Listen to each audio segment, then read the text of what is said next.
আৰু মাত্ৰ কেইটামান মুহূৰ্ত বা কেইটামান ঘণ্টা আৰু তাৰ পাছতেই দেশৰ প্ৰধানমন্ত্ৰীগৰাকীয়ে আহি প্ৰথমবাৰৰ বাবে বাজপেয়ী ভৱনত ভৰি থ'ব আৰু এইখনৰ বাবে সকলো বিজেপিৰ যিসকল নেতাকৰ্মী সকলো আগ্ৰহেৰে আশাৰে বাট চাই আছে কিয়নো প্ৰধানমন্ত্ৰীগৰাকী আহি ইয়াত কেৱল ভৰি থোৱাই নহয় ইয়াৰ যিসকল জ্যেষ্ঠ নেতাকৰ্মী আছে কিছু সংখ্যক বচা বচা নেতাকৰ্মীৰ সৈতে মত বিনিময় কৰিব আৰু সেই মত বিনিময়ৰ কাৰণে সকলো আগ্ৰহেৰে অপেক্ষা কৰি আছে আৰু আমি যিহেতু বাজপেয়ী ভৱনৰ সন্মুখ ভাগতে উপস্থিত আছোঁ ইয়াৰ যি মূল পথ হওক বা যিটো মূল সাৰ্ভিস পথ আছে সেই সাৰ্ভিস ৰুট ইতিমধ্যে আসলতে বন্ধ কৰি দিয়া হৈছে আৰক্ষী কটকটীয়া নিৰাপত্তা বেষ্টনী গঢ়ি তোলা হৈছে আৰু ভিতৰ ভাগত আমি উল্লেখ কৰিম যে যিসকল লোকৰ সৈতে প্ৰধানমন্ত্ৰীয়ে মত বিনিময় কৰিব বিজেপিৰ ৰাজ্যিক সভাপতিৰ পৰা আৰম্ভ কৰি বাকি যিসকল নেতাকৰ্মী আছে সেই নেতাকৰ্মীসকলেহে ভিতৰ ভাগত প্ৰৱেশ কৰিব পাৰিব বৰ্তমান মুহূৰ্তত যদি আপুনি চাবলৈ যায় সম্পূৰ্ণ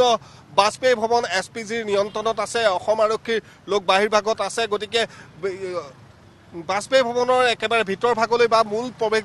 যি পথ আছে সেই প্ৰৱেশ পথৰ পৰা ভিতৰ ভাগলৈ কাকো প্ৰৱেশ কৰিবলৈ দিয়া হোৱা নাই তেওঁলোকৰ যিসকল প্ৰটকলত থকা বিষয়ববীয়া বা যিসকলক ভিতৰত সোমোৱাৰ অনুমতি আছে তেওঁলোককহে ভিতৰ ভাগলৈ প্ৰৱেশ কৰিবলৈ দিয়া হৈছে আৰু বাহিৰ ভাগৰ কিছু পৰিৱেশ আমি দেখুৱাবলৈ চেষ্টা কৰিছোঁ মূল ৰাষ্ট্ৰীয় ঘাইপথৰ পৰা আৰম্ভ কৰি চাৰিওফালে আৰক্ষীৰ কটকটীয়া নিৰাপত্তা বেষ্টনী আপোনালোকে দেখিব যে পৰিৱেশসমূহ আমি আপোনালোকক দেখুৱাই আছোঁ এয়া হৈছে বাজপেয়ী ভৱনৰ সন্মুখ ভাগৰ পৰিৱেশ সতীৰ্থ মহেশ আছে মহেশে দেখুৱাই আছে বাহিৰ ভাগত আপোনালোকে এনেধৰণে দেখিব যে আৰক্ষী বাহিনী সষ্টম হৈ আছে ভিতৰ ভাগত যাতে কোনো ধৰণৰ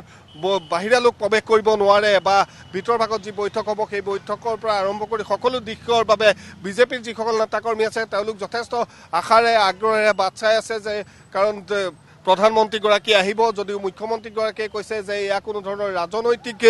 ভৱন নহয় বা ৰাজনৈতিক তেওঁলোকৰ কোনো ধৰণৰ মিটিং নহয় তথাপিতো কিন্তু যি 2024ৰ প্ৰস্তুতি সেই 2024ৰ প্ৰস্তুতি বা 2024ৰ যি ৰণদংকা সেই ৰণদংকা বাজি উঠিব ইতিমধ্যে বাজপেয়ী ভৱনৰ বাহিৰ ভাগৰ যি মূল পথ সেই মূল পথৰ দৃশ্যাংশ আমি আপোনালোকক দেখুৱাইছোঁ যে ভিতৰ ভাগলৈ ইয়াত কাকো প্ৰৱেশ কৰিবলৈ দিয়া হোৱা নাই যিসকল নিমন্ত্ৰিত লোক আছে বা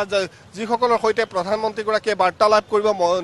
মত বিনিময় কৰিব সেইসকল লোককহে ভিতৰ ভাগত প্ৰৱেশ কৰিবলৈ দিয়া হৈছে আৰু বাকী যিসকল লোক আছে ইতিমধ্যে আমাৰ সতীৰ্থসকলে দেখুৱাই আছে যে প্ৰধানমন্ত্ৰীগৰাকীক আদৰিবলৈ ৰাজপথৰ দুয়োপাৰে হাজাৰ হাজাৰ লোক সমবেত হৈছে আৰু তেওঁলোকে প্ৰধানমন্ত্ৰীগৰাকীক আদৰণি জনাব আমি সামগ্ৰিকভাৱে পৰিৱেশসমূহ আপোনালোকক দেখুৱাই আছোঁ যে এনেধৰণে বাজপেয়ী ভৱনৰ বাহিৰ ভাগত যিটো মূল পথ দেখিছে